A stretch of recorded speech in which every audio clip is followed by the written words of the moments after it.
अस्सलाम वालेकुम। तो क्या आपको पता है बिटकॉइन किसने बनाया? नहीं, मुझे भी नहीं पता। तो आज है day 7 of making a video till 1 जनवरी 2025। पहली बात तो ये पता होना क्यों ज़रूरी है कि बिटकॉइन किसने बनाया? तो उसका जवाब ये है कि अमेरिकन स्टेट जो है उस बंदे के पीछे पड़ी हुई है जिसने बिटकॉइन बनाया। अभी रिसेंटली एक डॉक्यूमेंट्री आने वाली है एचबीओ की, जिसमें वो रिवील करने वाले हैं कि बिटकॉइन किसने बनाया। हालांकि मुझे नहीं लगता कि उनको पता होगा कि बिटकॉइन किसने बनाया, क्योंकि अगर अभी तक किसी को पता होता कि बिटकॉइन किसने बनाया है तो अभी तक वो पता चल चुका होता। तो सबसे बड़ा जो नुकसान है बिटकॉइन के होने का वो है यूएस डॉलर को। ठीक है, तो मेरे लिहाज से तीन चीज़ें हो सकती हैं, तीन सिनेरियोज हो सकते हैं जिसमें पता चले कि बिटकॉइन को किसने बनाया है। फर्स्ट सिनेरियो उसका ये है कि बिटकॉइन का जो फाउंडर है सतोशी नाकामोटो, जिसको कहा जाता है कि वो फाउंडर है।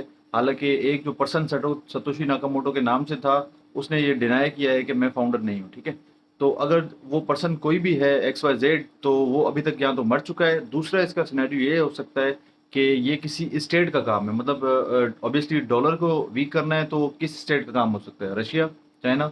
तो शायद इन दोनों कंट्रीज में से किसी ने ये बिटकॉइन बनाया। और तीसरी बात यह है कि मैं अभी थोड़ा कंफर्टेबल हो रहा हूँ कि ये वीडियोस बनाऊँ। ऐसे तो मैं चाह रहा हूँ कि थोड़ी बड़ी वीडियोस बनाऊँ, तो आप मुझे कमेंट्स में बताइएगा कि थोड़ी मैं लंबी वीडियो बनाऊँ या इतनी सही है।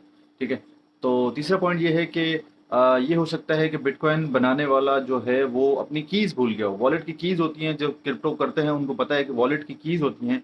शायद वो उसकी मिसप्लेस हो गई हो या उसको मिल नहीं रही हो या कोई मसला हुआ हो, जिसकी वजह से वो अभी तक जो है वो अपने वॉलेट को एक्सेस ना कर पाया हो। क्योंकि मुझे नहीं लगता कि कोई इंसान जो खुद हो और सिंगल एंटिटी हो और वो इतने अरसे के बाद अभी उसकी जो 1 मिलियन जो बिटकॉइन है उसके पास उसकी तकरीबन वैल्यू होगी कोई 64 बिलियन डॉलर्स। ठीक है, तो अगर किसी के पास इतने पैसे हों और आपको लगता है कि वो चुप करके बैठेगा, वो भी पिछले 10-15 सालों से, कि उसने कुछ बात नहीं की और कोई शेयर नहीं की, 11 सालों से ऑलमोस्ट, 2013 के बाद उसका कोई मैसेज नहीं है, 2012 के बाद। ठीक है, तो आपको क्या लगता है? आप कमेंट्स में बताएं कि बिटकॉइन का जो फाउंडर है वो कौन है और वो किसने बनाया होगा।